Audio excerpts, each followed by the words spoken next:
Chosen one, stop. Not slowly, not casually. Stop right now. Do not scroll. Do not multitask. Do not let your mind run away for even 1 second. Take one deep breath. Hold it. Now release it slowly. Did you feel that? The air around you just shifted. The noise inside your head softened. Something in your chest moved without your permission. That is not imagination. That is not emotion. That is a spiritual interruption. This moment is not ordinary. This message is not random. And this timing is definitely not coincidence. Because right now, heaven stepped into your timeline and whispered, "This part is not meant to be shared. This part is not meant to be rushed. This part must be heard alone." That's why you felt the urge to stop. That's why your spirit felt pulled here, because what is about to be spoken cannot survive distraction. Chosen one, listen carefully. God does not isolate people randomly. He separates them strategically. When a message is fragile, it is whispered. When a moment is sacred, it is guarded. When a transformation is delicate, it is protected.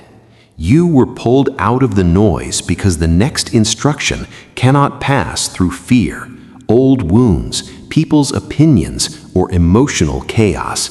This message requires clarity, not reaction. And lately, someone has been testing your spirit. Not accidentally, not unknowingly. They've been pressing subtle buttons, reopening old conversations, mentioning things they know once hurt you, trying to pull a reaction instead of offering understanding. And heaven said, "Enough." Not because you are weak, but because what you are becoming is still forming. Not fragile in strength, but fragile in formation. And formation must be protected. Hear this slowly. God did not pause you to comfort you. He paused you to preserve you. Because one emotional sentence can undo months of obedience. One reaction can reopen doors God already closed. One explanation can give access to people who no longer have clearance in your life. So he stopped you, not to silence you forever, but to protect your next level. That's why your thoughts feel crowded lately. That's why your patience has been tested repeatedly. That's why old wounds get brushed unexpectedly. Because attacks don't happen randomly, they happen during transition. If the enemy cannot destroy you, he will try to provoke you. Chosen one, let's name what you've been feeling. You don't feel like explaining yourself anymore. You don't feel like defending your intentions. You don't feel drawn to meaningless conversations. You don't feel energized by environments you once enjoyed. And part of you wondered, what's wrong with me? Nothing. You are outgrowing emotional chaos. God is upgrading your emotional posture. Where you once reacted, now you pause. Where you once defended, now you discern. Where you once explained, now you observe. That is not withdrawal. That is wisdom installing itself within you. Your energy feels limited now, guarded, precious, because heaven marked this season as untouchable. You are in a spiritual quarantine, not because you are weak, but because you are becoming dangerous to what tried to stop you. One wrong reaction could delay you, but one right silence could accelerate everything. This is not the season to prove who you are.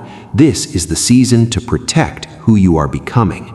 Some people feel uneasy around you now, not because you did something wrong, but because you stopped being predictable. Your peace disturbs their chaos. Your silence exposes their noise. Your boundaries confront their access. They try to resurrect the old you, mention who you used to be, poke wounds that no longer bleed. Why? Because they want a reaction, so they can feel familiar again. But heaven is saying, do not resurrect what I buried. You are not that version anymore. Understand this deeply. Silence is not avoidance, it is strategy. Calm is not weakness, it is authority. Stillness is not passivity, it is obedience. Every time you don't react, a trap collapses, a pattern breaks, an assignment against you fails. Chosen one, you are standing between who you were and who God is unveiling.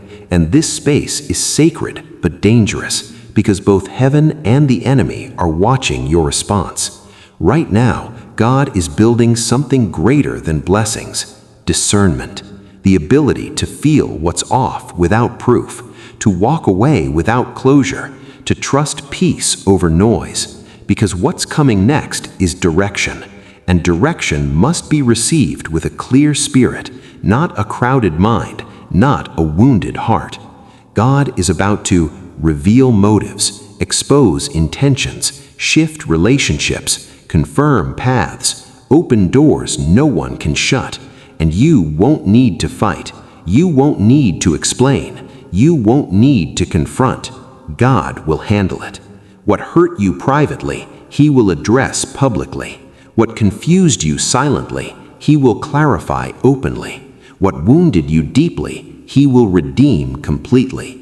But only if you remain still. Stay calm, stay quiet, stay aligned. Not forever, just for this sacred season. Because your next move is heavy with purpose. Your next assignment carries weight. Your next level requires protection. So don't rush this pause. If this message felt personal, if it felt like it found you instead of you finding it, that wasn't coincidence. That was confirmation. So breathe again, slowly. And before you leave this moment, don't scroll away from what just touched your spirit. If peace replaced noise, if your heart felt seen, if calm settled inside you, that was God drawing near. Make a simple response. Type Amen, not for attention, but as a whisper to heaven. I heard you. I trust you. I will stay still. And chosen one, stay close, because heaven is not finished speaking yet.